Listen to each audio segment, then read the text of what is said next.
जय जय श्री राधे। कार्तिक महत्तम 8वां अध्याय। जिसकी दया से सरस्वती भाव रही उपजाए। कार्तिक महत्तम का वशिष्ठ लिखे 8वां अध्याय। नारद जी ने कहा कि हे राजन, अब मैं कार्तिक मास के इस व्रत के उद्यापन विधि बताता हूँ, ध्यान पूर्वक सुनिए।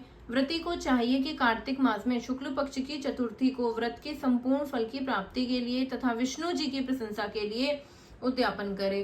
तुलसी के ऊपर चंदोवा बनावे, बंधनवार में फूलों से सुसज्जित करें, चवर से सुशाभित मंडप बनावे, चारों दरवाजे पर मिट्टी के बने हुए पुण्यशील, सुशील, जय और विजय इन 4 द्वारपालों को अलग अलग बैठावे। तुलसी की जड़ों में 4 रंगों द्वारा सर्वोत्तभद्र मंडल बनावे। उसके ऊपर पंचरत्न नारियल रखें और शुद्ध वस्त्र से कलश को ढकें।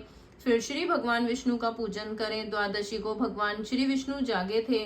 त्रयोदशी को देवताओं ने उनके दर्शन किए थे। चतुर्दशी को देवताओं ने उनका पूजन किया था, इसीलिए श्री भगवान विष्णु की उद्यापन पूजा की जाती है। उस दिन संयम तथा शांत चित्त से व्रत करना चाहिए। अपने गुरु की मूर्ति बनाकर षोडशोपचार तथा विविध नैवेद्य आदि से भगवान का पूजन करें। व्रती विविध प्रकार के वाद्यों के साथ कीर्तन करता हुआ उस रात्रि में जागरण करे। जो प्राणी श्रद्धा पूर्वक भगवान का कीर्तन करते हैं उन लोगों के 100 जन्मों के पाप तो धुल जाते हैं। जो व्यक्ति भगवान के निमित्त जागरण करके रात्रि भर भगवान जी का कीर्तन करते हैं उनको असंख्य गौदान का फल मिलता है। जो लोग भगवान की मूर्ति के सामने नृत्य और गान करते हैं उनके अनेक जन्मों के एकत्रित पाप नष्ट हो जाते हैं। जो भगवान के सम्मुख बैठकर कीर्तन करता है और वंशी आदि बजाकर भगवत भक्तों को प्रसन्न करता है और भक्ति के रात्रि भर से जागरण करता है, उसे करोड़ों तीर्थ करने का फल मिलता है। पूर्णमासी को पत्नी सहित वेद पाठी ब्राह्मणों को या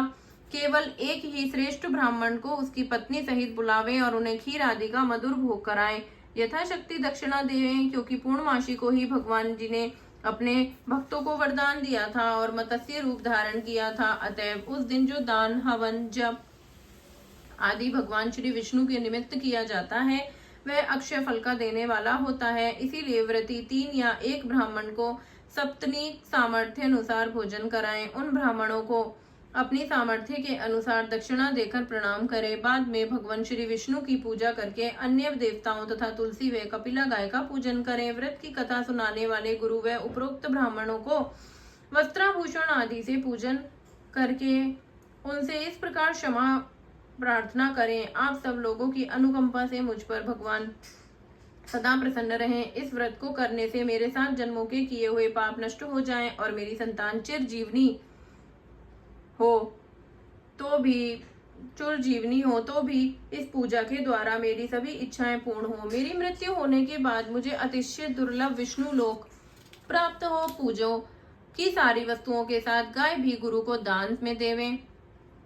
पश्चात घर वालों और मित्रों के साथ स्वयं भोजन करें। इस तरीके से जो भी प्राणी कार्तिक मास का व्रत और उद्यापन करता है वह पाप रहित होकर मनवांछित कामनाओं को प्राप्त करता है। जय जय श्री राधे।